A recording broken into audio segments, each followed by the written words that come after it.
I read a lot of literary fiction when I was growing up and as a young adult, and I thought that it was kind of boring. And it didn't really stretch my mind very much because it covered a lot of common ground, I think. And what I thought was the opportunity in speculative fiction was to get people to think about their situation in fantastic ways or really dramatic ways. Hi, I'm Mark Salzwedel, writer of The Lever and The Miraculous Life of Rupert Rocket. You can find me at marksalzwedel.com, and you're watching and listening to Two Geeks Talking. Good morning, afternoon, evening, everyone. Two Geeks Talking is an entertainment industry interview show where we interview the creative people from the comic, film, TV, movie, and video game industries. Of course, I'm your host, Kurt Sasso. We are joined today by a multi-talented individual. Now, on the show, we usually interview a person that is either in comics or TV and film or music or video games. But in this case, he has at least three of the four factors for being a multi-talented person in his own right. He's a writer, he's a musician, he's a poet. He is not only a prose author, but a short fiction author as well, too. I wouldn't doubt if he even created his own TV series at this point, but we're joined by the ever-talented, see, he's nodding along, so he already knows the question, with Mark Salzwedel. How are you doing today? Okay, Kurt, how are you? I'm doing good. Well, now that I mentioned it, TV and film and everything like that, I'm going to have to ask that question as we go on here. But Okay, yeah. because you're such a multi talented individual, for those that don't know anything about yourself, tell us who you are and what you're bringing to the show today. Well, let's see. I started out working in book publishing, so that's probably my first love. I was a writer and editor for about 40 years. Moved to San Francisco and did that, and eventually, when I lost that job, started working in film and TV. I was an actor working in San Francisco and in Hollywood. I also started a game publishing company at the time, so mostly board games and card games. But I'm also developing a video game where players play the squirrels in Prospect Park, Brooklyn. Nice. Also working on two operas, one called Nine Dead Women, which is about the death in a prison hospital of Manila's famous Wait, Imelda Marcos. That's who it is. sorry. Imelda Marcos. No, that's Odeneer is Oh, doing that. But Imelda Marcos is the star of Nine Dead Women, oh, the opera. It's Imelda Marcos in Manila prison hospital prison, about to die, and she's being visited by eight of the female contemporary world leaders that she met during her life. oh. Um, and they're all sort of like degrading her, and some of them sympathize with her, but mostly they're just sort of saying, your life was not bad at all. We had much harder lives than you. Gotcha. And the other one is a sort of like a fairy tale. It's called The Repugnant Tap. And Um, I had the other one was the story called The Repugnant Tap. mhm. And what that comes from is there's a village near a castle that is lived in by three evil wizards. And they come down to the village periodically to get supplies, and they ask for tributes, basically. Uh, and they take the goods, and then they go back up to the castle. And um, at one point during one of their tribute runs down to the village, their magic runs out. And so they have to run away because the villagers are very angry at being abused for so long. Wizards sort of get a convocation together and try to figure out what to do about this problem with their magic being gone. They find a book that says they have to try to make uh, uh, an oracle from one of the their minions that are fleeing the castle at that point, and they get one of them and turn her into an oracle, and she tells them they have to um, do good deeds in order to store up um, their magic again, and they start grudgingly doing good deeds for the townspeople. But then the townspeople realize that if they get all their magic back, they're going to go back to the same way they were before. So they have to change plans a little bit. So it's safe to say you've basically done every creative endeavor that you possibly could in multimedia, for that matter. Working on a graphic novel right now. It's urban fantasy called Imago Returns, about a 70-year-old wizard in New York who comes out of retirement because nobody wants to be a hero anymore. That sounds interesting. I'm Mhm. interested about that. There's literally so much now we can actually get into here.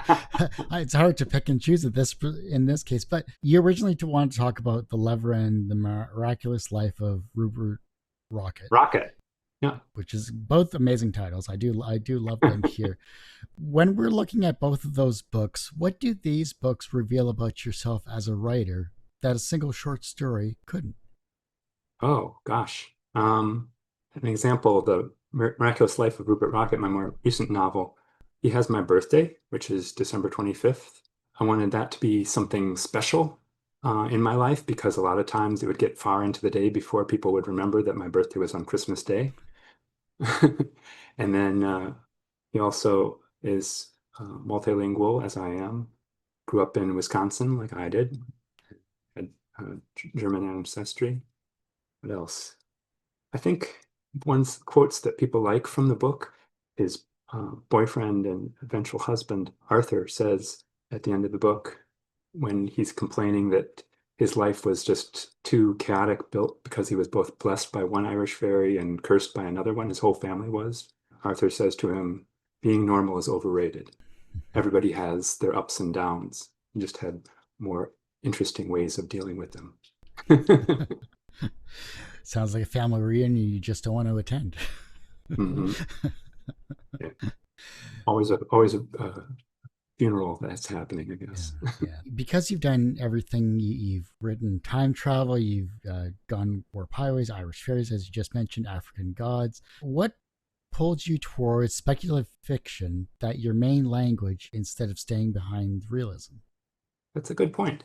Well, I do write magical realism, so that's pretty much our life and our time with just one magical element in it. But I do write full fantasy occasionally, horror sometimes, science fiction. That's all considered part of speculative fiction. Mhm. But I think I read a lot of literary fiction when I was growing up and as a young adult, and I thought that it was kind of boring.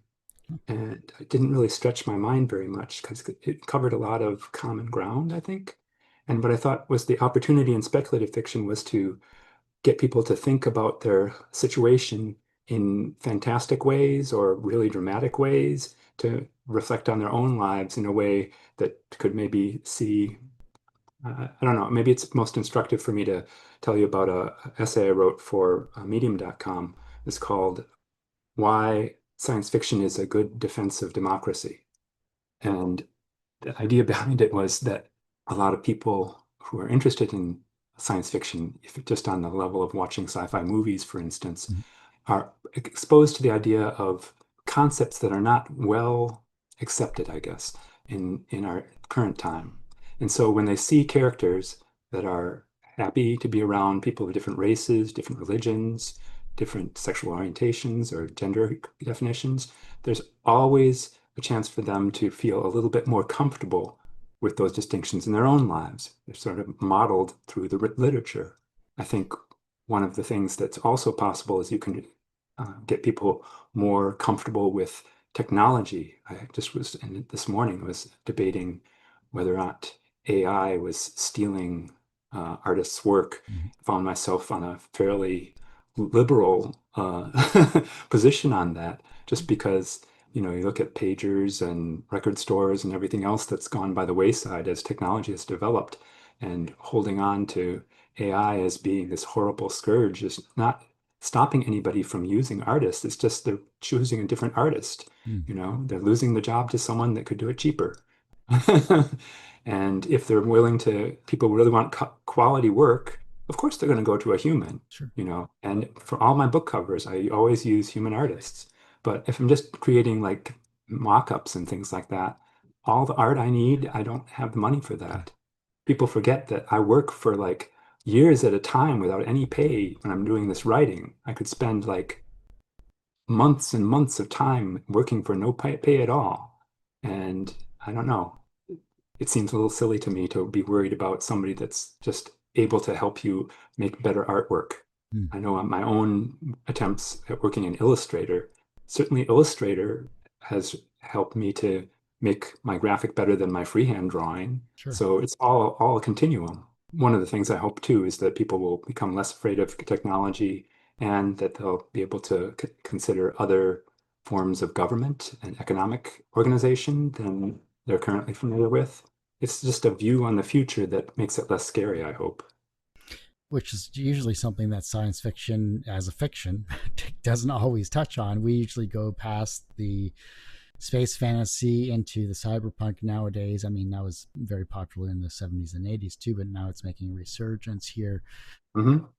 Even time travel, for that matter, is something that's always fascinating to many aspects. And we see the media, we see like Looper, a bunch of others here as well too. But I, you did Time Bump, which was an interesting novel because it almost felt like a choose your own adventure in a sense, but it was also the fact that you could read it in multiple orders, in different levels here.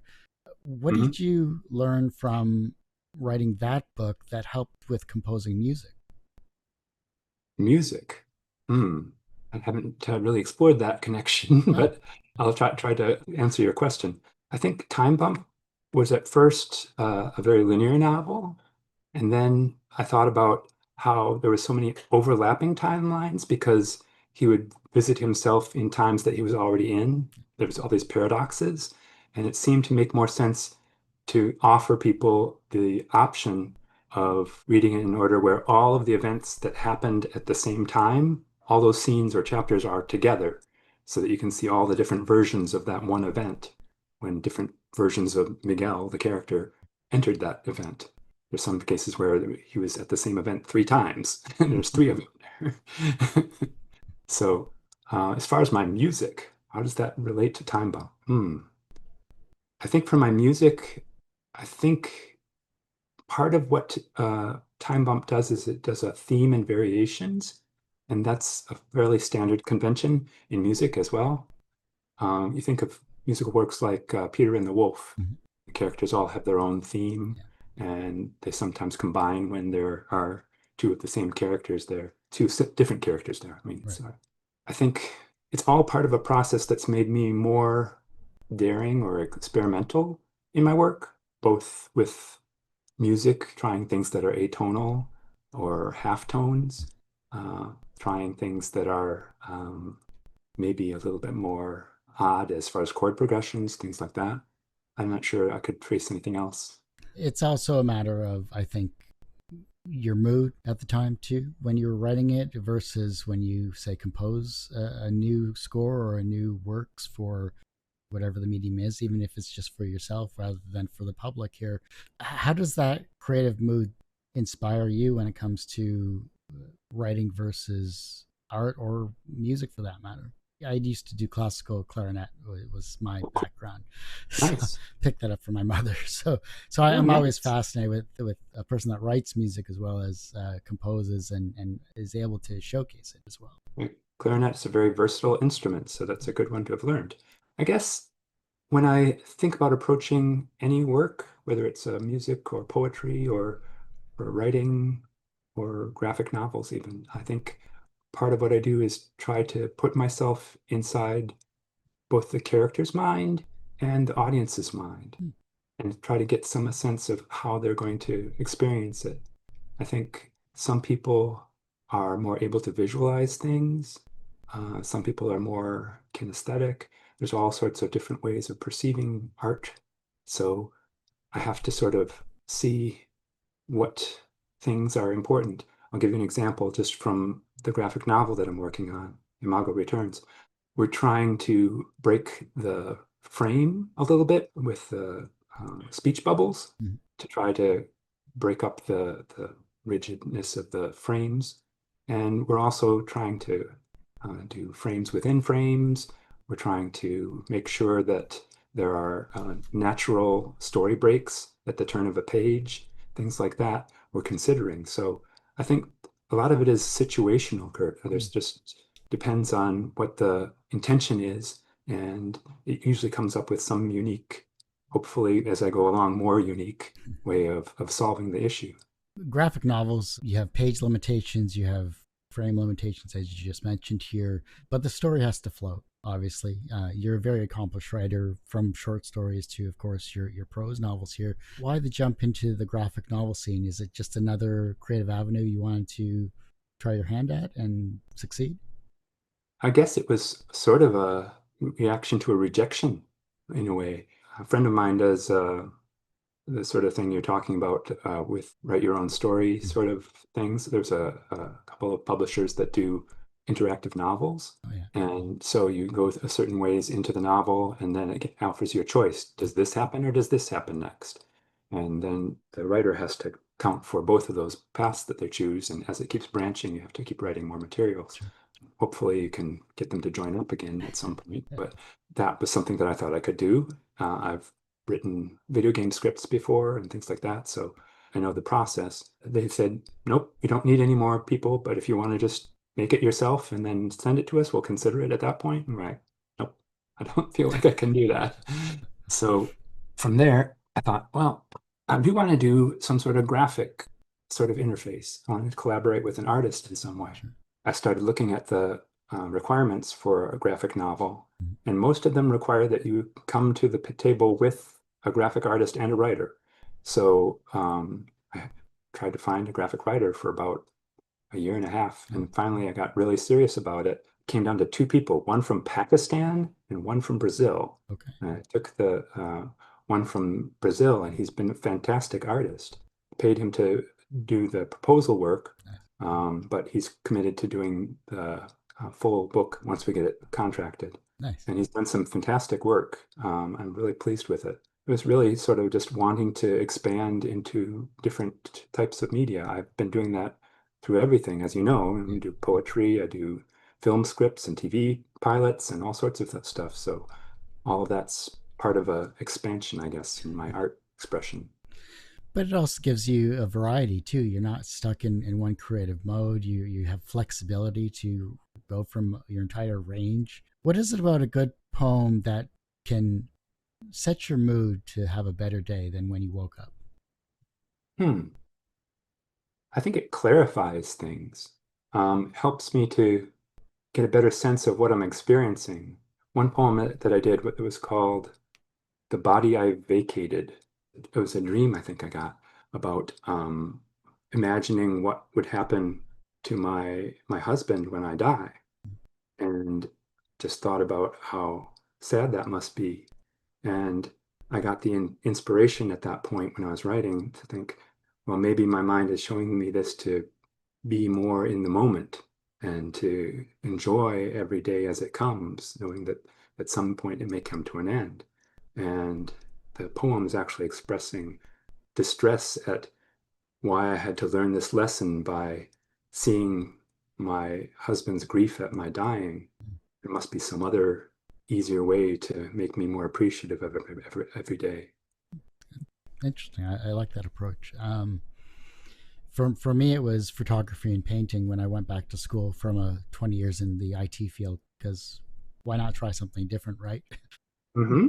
Exactly.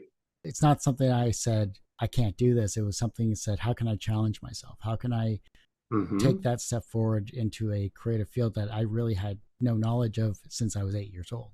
so, Yeah. so you have to embrace what life gives you, basically. Hmm. Yeah. Well, I study Taoism as well. Hmm. And one of the concepts in Taoism is called Wu Wei. It means doing without doing, basically. And the concept is a little paradoxical, but it really comes down to don't try to create circumstances out of your own mind, but look at what circumstances you have and take advantage of them. Feels like I've been living my life like that every day and I didn't realize it. You're a closet Taoist, Kurt. If only I could clean out the closet every so often, it'd be nice to nice to declutter. Uh, but a lot of your work circles around identity, transformation, people under pressure. Is that themes that you think people can learn from, or does it help you center yourself as a creative person? How does it affect me? Mm-hmm. I don't know. I think some of the most engaging art and certainly fiction, is ones where we see the characters go through a transition. That's just a sort of a technical or strategic thing that I do with book writing to make them more engaging. But it's also a matter of I'm 64 now, and I've gone through a lot of different versions of myself during my life, and as you have as well. And we learn that we aren't defined by our jobs, by our view of ourselves, how we view ourselves in a lot of ways. We're always coming up with new concepts of ourselves. And I think part of what helps me to feel more brave to accomplish new things, as you have with this podcast and other things you're doing, I think is to recognize that we're always evolving, we're always changing, and that's a natural process. And you shouldn't be, caught up in somber nostalgia or fear of the future. That right now, in this moment, this is what I'm doing. And this is where I'm at. And I need to focus here. I think too many people focus on the past with regret and the future with fear. And they just get to a point where they can't do anything in the moment because you're sort of debilitated by the pull from the past and the push from the future. So I want to get to a point where I'm always open to whatever's happening, keeping track of all of the new technology, all of the social movements, of differences in language. When you learn Gen Z speak, it's really an intense thing. I'm moving to Mexico in a few months, and I'm going to be having to learn Spanish, but not just Spanish. I'm going to have to learn idiomatic Spanish and Spanish slang. And those are all things that just are, like you said, challenges that help me to become a new person in a way and to accomplish new things. Yeah, if we don't fear what we don't know, then it's just excitement, or it should be excitement. Mhm. Yeah, um, reasonable excitement. It's yeah, not expectations. sure. We don't know exactly what's going to happen, but we know we're going in the right direction. And something I tell the people that are going through a crisis all the time is your higher power or whatever is protecting you in any way has gotten you this far. It's probably going to stay there in the future. Bad things happen to people, but unless you make a really bad mistake, you're probably going to be okay. Yeah.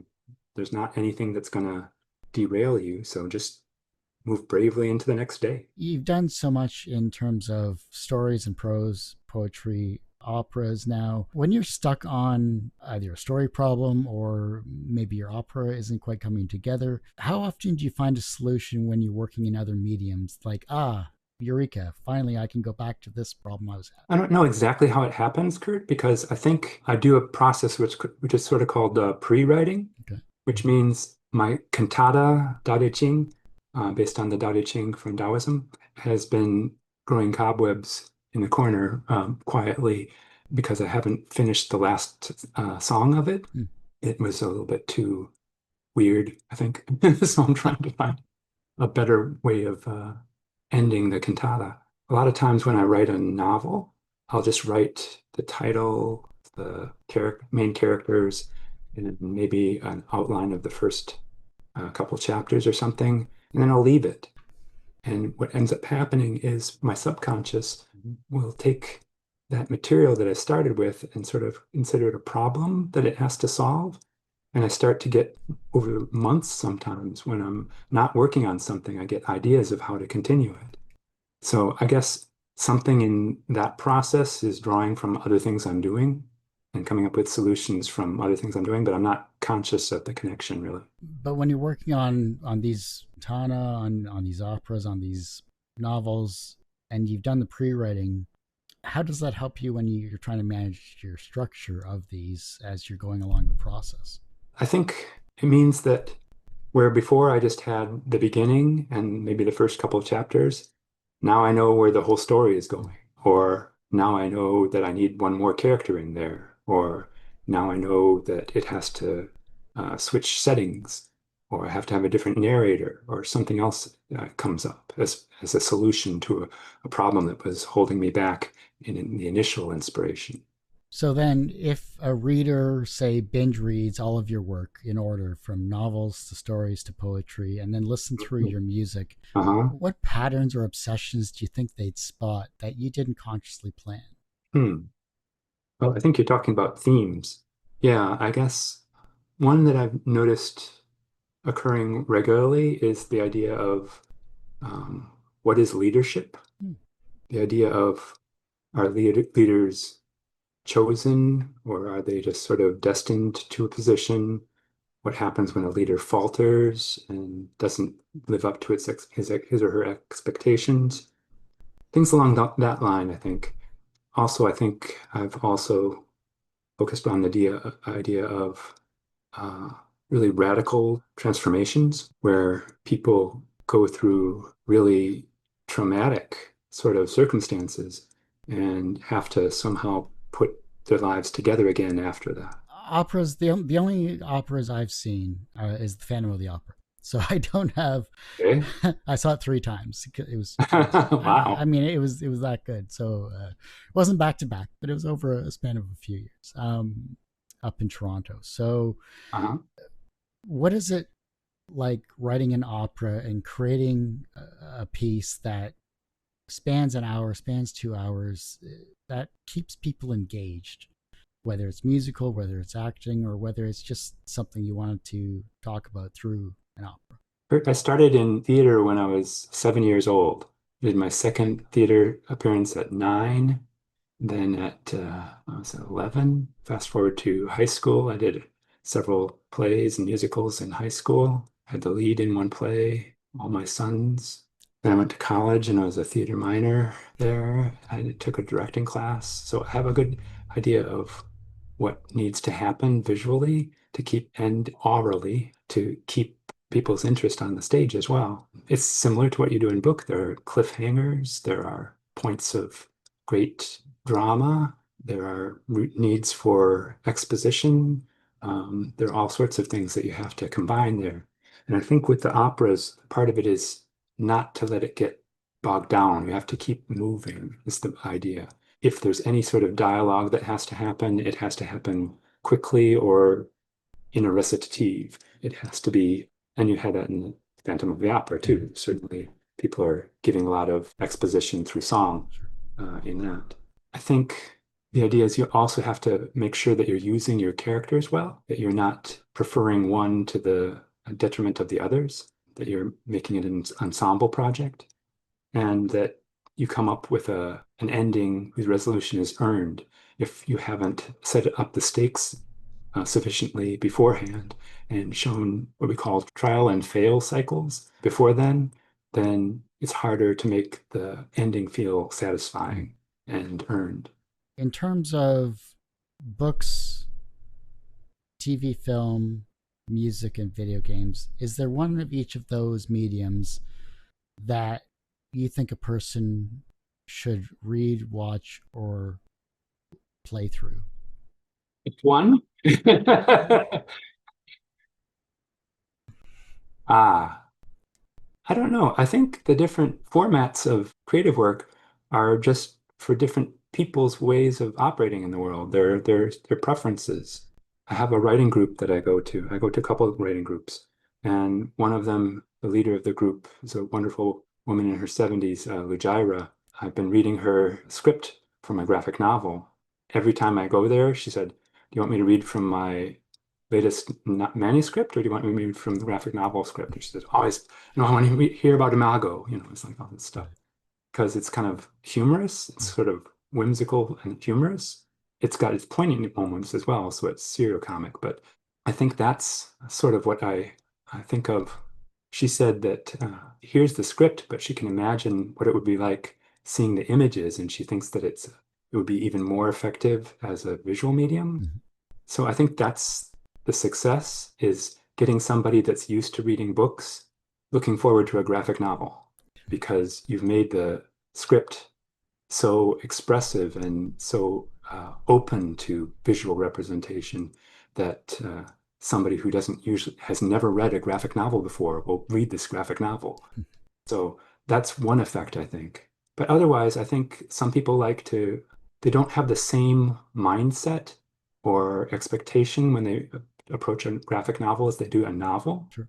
So I think the reading style is different. The expectation of the length of the reading Mm. is different too. You can probably get through a graphic novel in like a day or two, and novels often will take you a couple weeks to do. Yeah. So it's that sort of thing. People's attention span becomes a little bit of an issue too. I think you need a little bit longer attention span for reading a novel because the facts of the character motivations and everything else takes longer to explain. I think with video games, people are wanting, when you talked about kinesthetic learners, that's one place where people like that like to have themselves involved interactively. Sure. In that respect, you can still show things like the video game I'm working on is called Squirrel Scramble, I think. And basically, your objective is to find enough nuts to get you through the winter before winter comes. Yeah. There are all sorts of problems, like the chipmunks keep stealing your nuts, the dogs keep scaring you away, so you can't hunt for nuts Yeah. anymore, bothered by human children who are off the leash, things like that. And you have to cross very busy streets to get to people's backyards where more of the nut caches are safer and less in competition because it's so hard to get there. Right. Things like that become a way of people learning about ecology in a way and about how sort of interactivity, and they think of squirrels as having an effortless life. This shows that squirrels have a very difficult life, having to protect their nests and Yeah. their caches and having to risk being flattened by somebody's car or hit by somebody's bicycle. Right. So it sort of makes that sort of compassion, I think, becomes sort of a theme of Squirrel Scramble. Everybody has problems, including squirrels. That's awesome. Is it being made in Unreal Engine or Unity or It's not that far yet. I still have to find a development partner. awesome? Okay. Well, I'm looking forward to that. So You that sounds fun. I think. can customize your own squirrel. Oh, you okay? Well, you just had me sold right there. Then. Oh, that's great. I love it. Everyone has one person that inspired them on their path to where they are today. Who was that for you? Gosh. To a certain extent, I think it was my mother, to a certain extent. There are individual writers and artists that probably helped me along my way, but I think the start was with my mother. When I was growing up, my mother had a definite agenda for teaching her children things. She had been a teacher. She taught chemistry and home economics in junior highs. She decided that she was going to teach us survival skills, basically. And that included macrame, crochet, knitting, embroidery, how to sweep the floors and run the dishwasher and the washing machine and dryer, how to make food.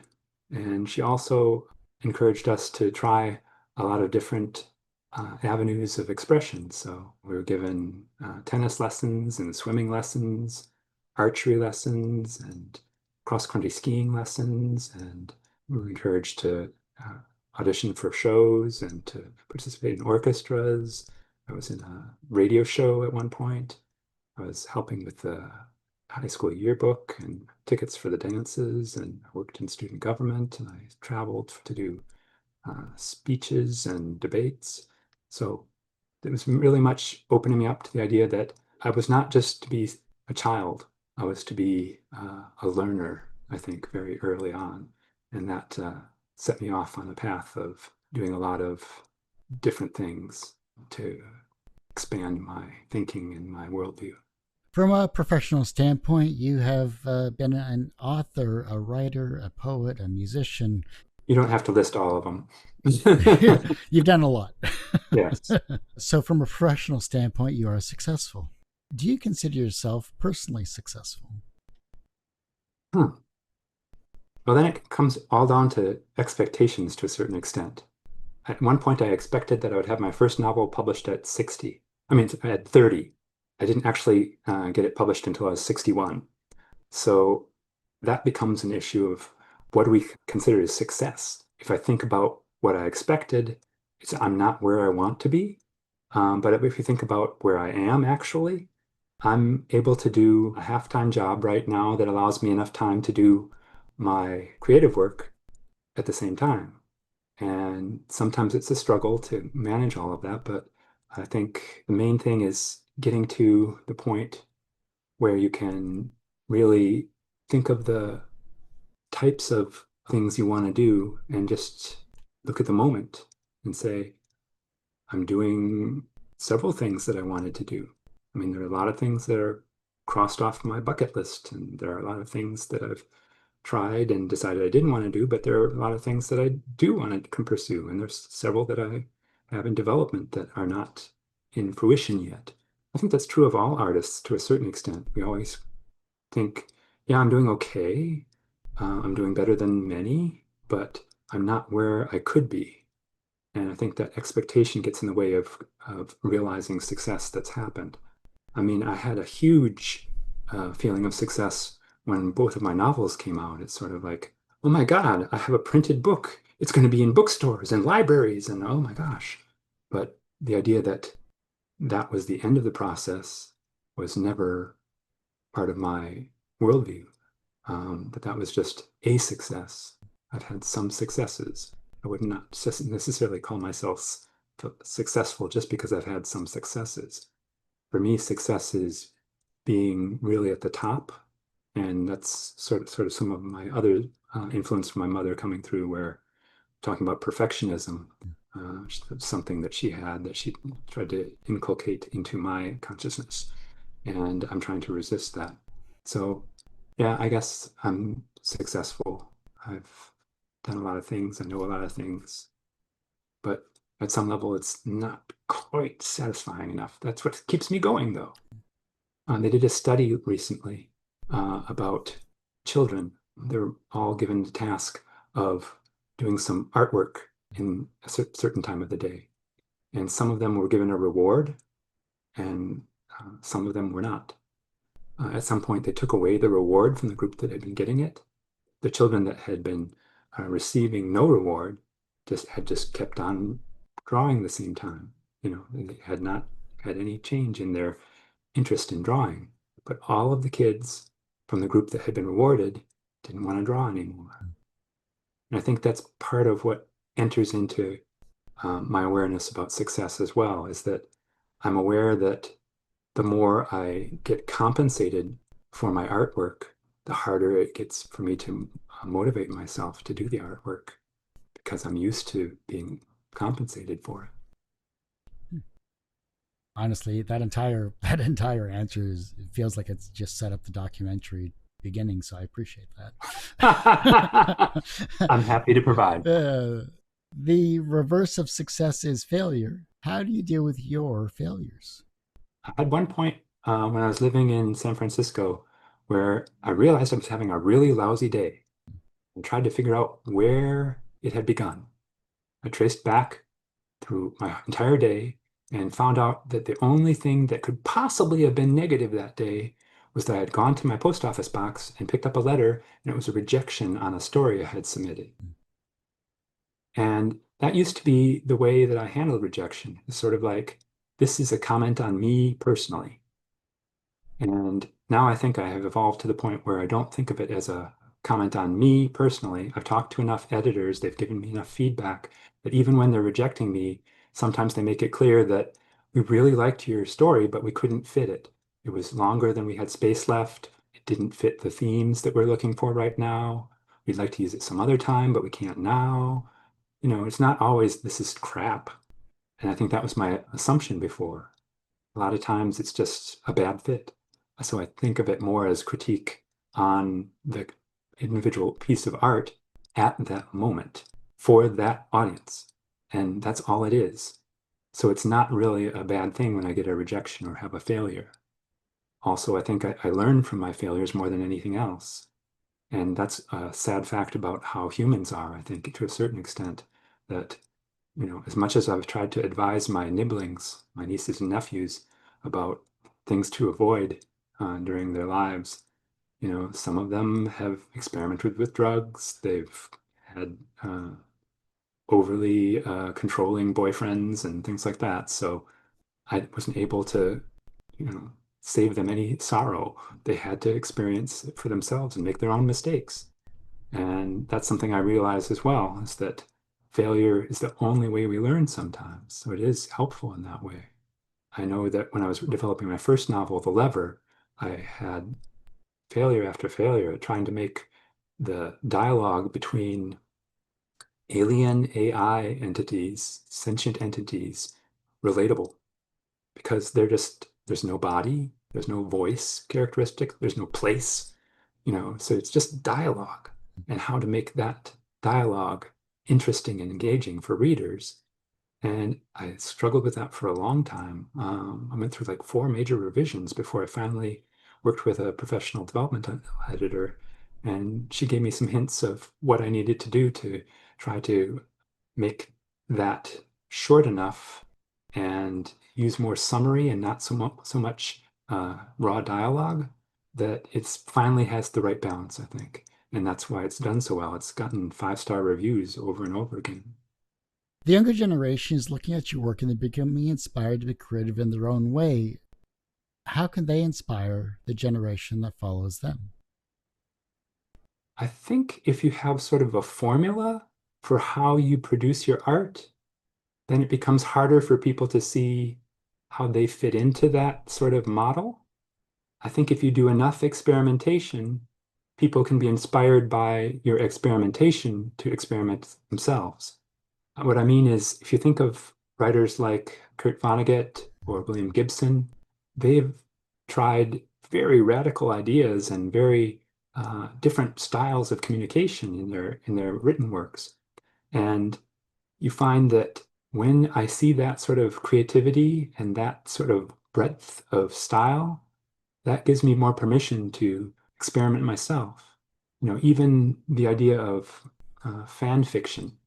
A lot of writers have started out writing fan fiction, and that helps them to develop skills that lead off to other stories. One of the things I noticed both in my own writing and in other new writers that I'm counseling have been that the first attempt at creating something is usually self-referential, if not autobiographical, that from that point we may be able to learn something about ourselves, but it's rarely worth publishing. A lot of people carry that forward to a memoir or autobiography, and I hope that in that process they can also come to a more higher level of understanding of that story. But I think a lot of times we're too close to something to make it really creative. And what ends up happening, I think, when you're trying to learn how to write by seeing other writers, how they write, I think that variety of style and subject matter is the best way to get people to be free about what they comment on. And also to make daring choices too, about who your characters are. I have a novel that has a blind and disabled character as the protagonist. I have a novel with all Black characters in it. I have a novel right now that I'm working on that has a gay trans male character as the main character. Those sort of choices also help people feel a bit braver about working outside of their known experience. There's a sort of a truism that we don't know how true it is. You have to write from your own experience, but how literally you take that advice is up to interpretation because there's certainly a lot of writers who write characters that are not themselves in a lot of ways, and that's good. But it just means you have to do more research. You have to know what that person's life is going to be like, what their origins are like, and what sort of traumas they may have encountered during their life. And through that openness, you open the door for future generations who read your work to also feel inspired. I don't think it comes from every novel or every poem being the same. Last question is this before we ask where we can find you and how we can support you is the following. If your life was a comic book, film, musical, or video game, what would its title be? And what would its soundtrack be? I don't know. I think the thing that most resonated with me when you said that was that there's a song that was done in the 1970s or 80s, I think, and it's called Conte Partiro. from the Italian. I think of it as a very sort of triumphant song. It's basically "I will follow you," basically, is what it translates to. And I think of that as being the end title music for one of my space operas, because it's a phrase that the aliens use to say that they love each other, is they say, "I will follow you." And they literally follow each other every day, right, one behind the other, or sometimes switching. But anyway, I think that's what I want to sort of think of as my life, is as being the triumph over adversity, basically. I've been involved politically in protests, in vigils and other demonstrations. I've written letters to politicians, and I've done that sort of activist work as well. I think the main thing I want to sort of think of my life as is it is possible, basically, that I open people up to the possibilities and not feel stuck by other people's expectations. Well, Mark, I do hate to say it, but that ends this particular episode of Two Geeks Talking. I want to thank you so much for being on the show. My pleasure. Before I let you go, where can we find you? How can we support you? Of course, any of your amazing works that we've talked about here today or in the future. Most of my music is on SoundCloud, and my handle there is Taoist Toast. It's Taoist Toast. If you got that, Taoist Toast. And most of my writing can be found on my personal creative website, and poetry and some of the music links as well, at marksalzwedel.com. Oh, and on internet and social media, it's either NYC Composer on Instagram and Threads, and Facebook, it's SpecFic Guy. Well, like I said, that ends this particular episode of Two Geeks Talking. You can, of course, find this interview and over 1,200 plus others, because I've lost count, on our YouTube channel, youtube.com/TGT Media. The podcast you can find by searching Two Geeks Talking, and that's TWO Geeks Talking, wherever you get your podcasts. And as I say every week, everyone has a story to tell. It's up to me to help bring that out. Thanks for listening, watching on Two Geeks Talking.